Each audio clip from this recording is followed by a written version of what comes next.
we come to our step 4 of answering an exam standard question.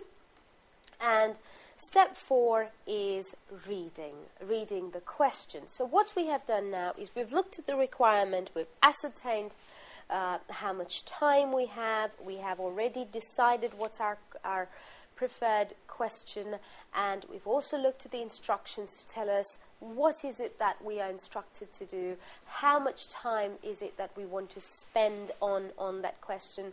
So now what we're going to do is we're going to go into the body of the question and read.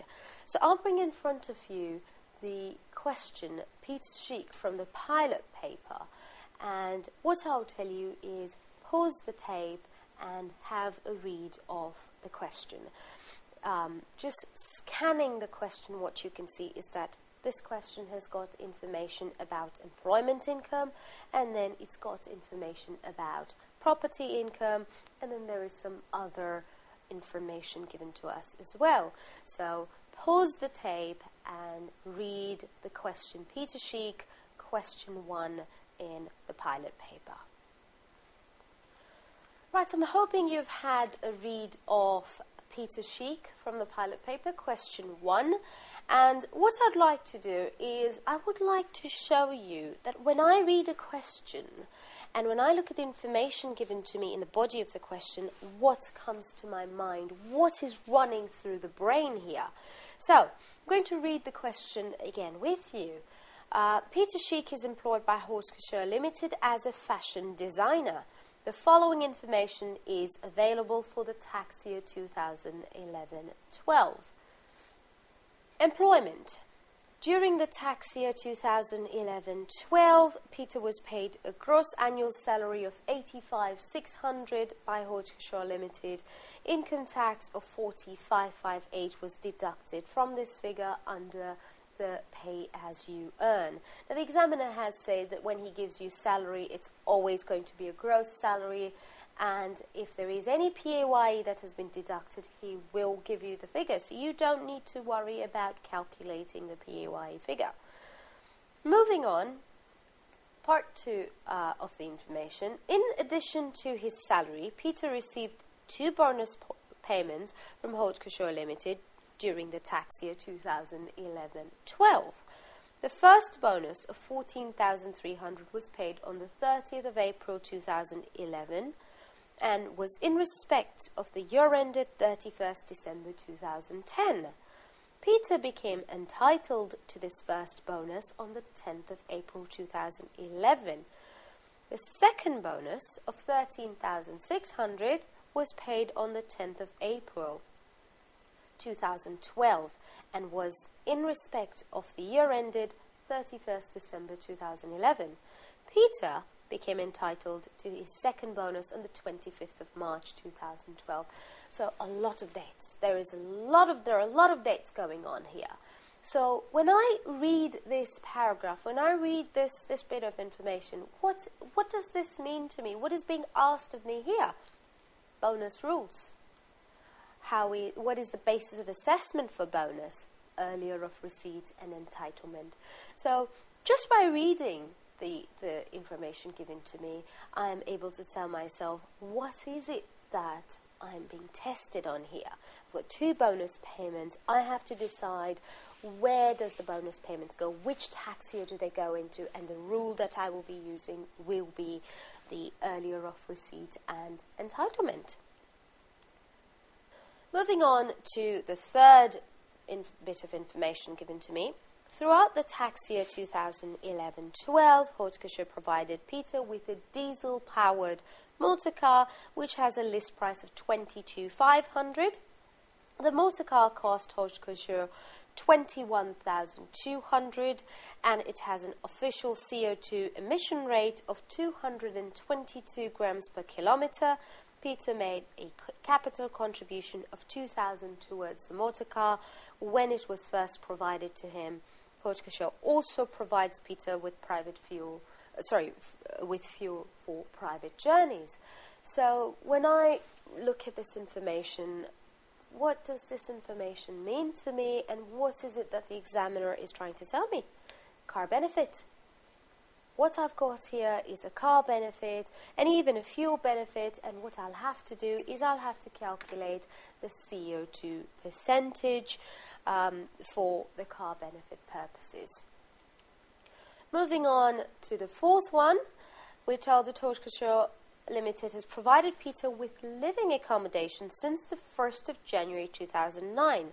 The company had purchased the property in 2008 for 160,000 and it was valued at 185,000 on the 1st of January 2009. Improvements costing 13,000 were made to the property during June 2010. The annual value of the property is 9,100.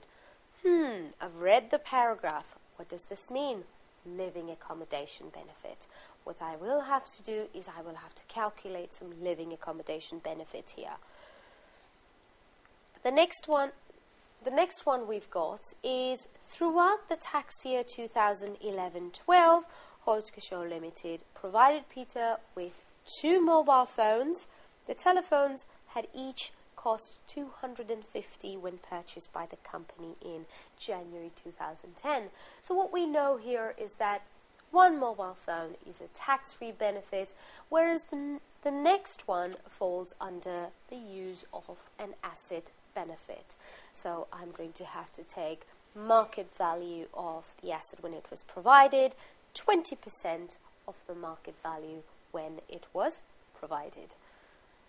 Number 6, on 5th of January 2012, Taxation Limited paid a health club membership of 1,510 for the benefit of Peter. So what's happened is that Peter's employer has paid for his health club membership, and I'm sitting there in the exam thinking, what does this information mean to me? It is assessed under cost to employer. It's a benefit given to Peter, and the assessment will simply be the cost to employer.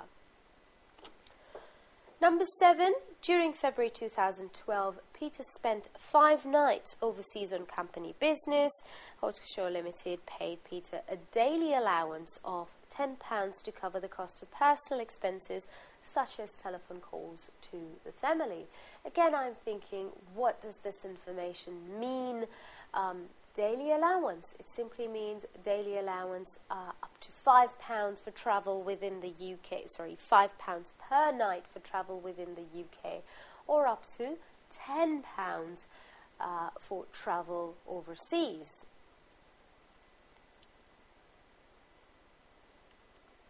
Then we've got information given to us about property income. Number 1, we are told Peter owns 2 properties which are let out. Both properties are freehold houses, with the first property being let out furnished and the second property being let out unfurnished.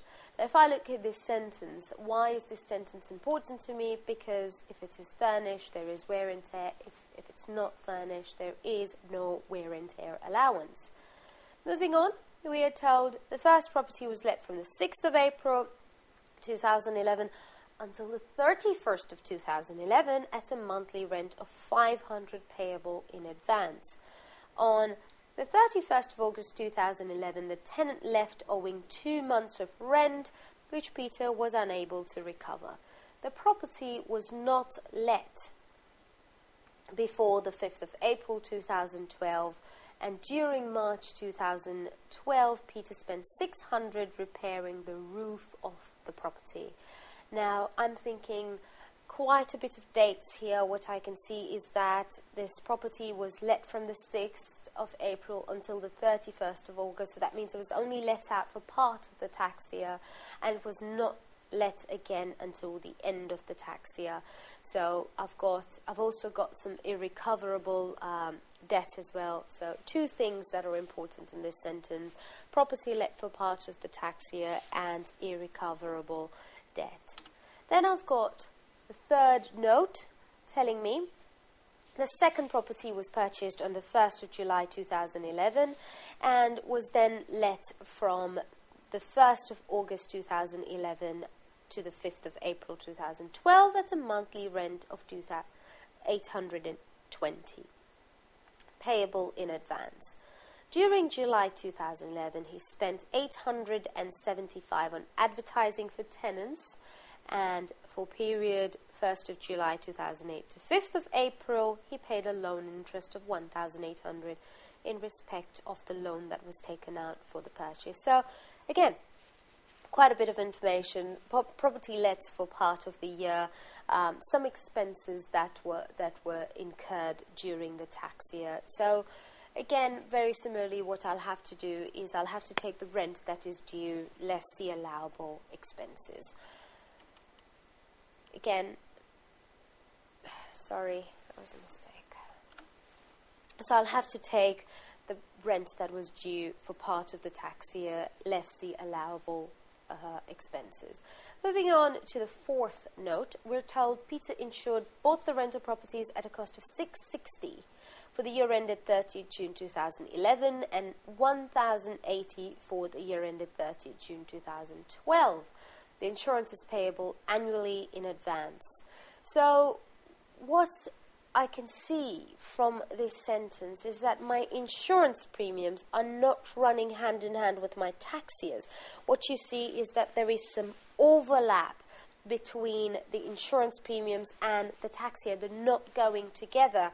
So I'm thinking to myself, going to have to do some insurance premium time apportioning here to find out the insurance that was due for the tax year.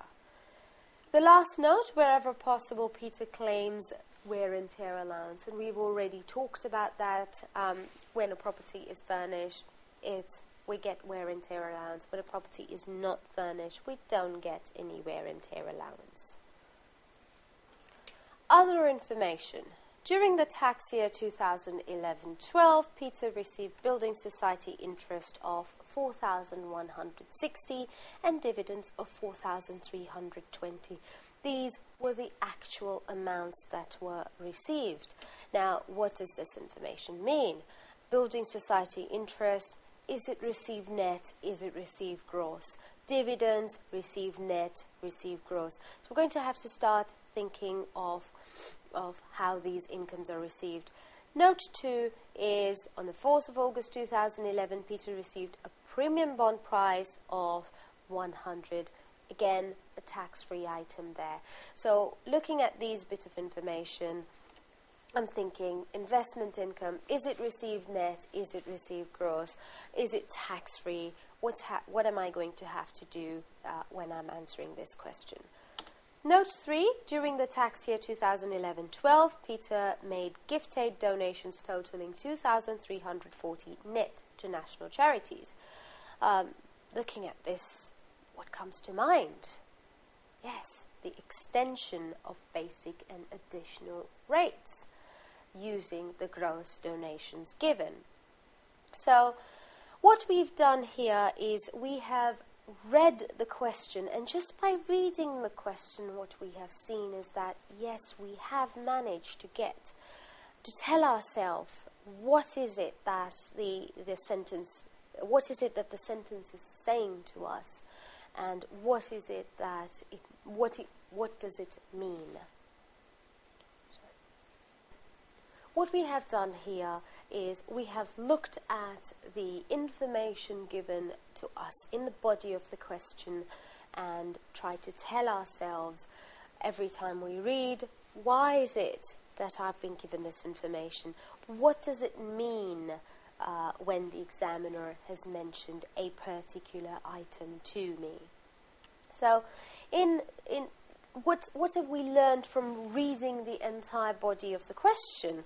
The first bit was about the employment income, and what we saw is that we had some salary, we had some bonus, we had to decide which of the bonuses comes into the current tax year that we are being examined on, what about the benefits, and how do we, and have a think about how to calculate the benefits that we have. The next thing we also saw out of the question was property income. Rent due less any allowable expenses, such as irrecoverable debt, such as wear and tear allowance, where applicable. And then we had some other information that was given to us. For instance, the investment income, we had to think, is it net, is it gross, is it tax-free? The examiner, if he tends to bring different types of incomes and income tax payable, he will often bring in examples of tax-free income, and as an F6 student, you will have to make the decision, is this a tax-free income or is it a taxable income? And then of course we had the gift aid donations, which gives us the extension of the basic rate bands. So in summary, what we have learned here is that we skim read the question first to see what is it that has been given to us. Get the bigger picture. I want the income tax computations. What are the different types of incomes I have? I have employment income, I have some property income, and I have some investment income as well. So skim read the question to get the bigger picture out of that. And then go through the question making sense of each sentence that has been given to you. So just the way as I read every sentence with you, telling you, when you look at this sentence, what comes to mind? What should you be thinking? How should you be tackling the information given to you? And what is it that it means? Remember one thing, that each bit of information given to you, every sentence written in the exam is there for a reason. The examiner does not just sit there and decide, okay, let me just put in a random few sentences. No. Every sentence in the question is a very important one, and it's there for a reason. So be very careful when you are reading the information given to you in the question.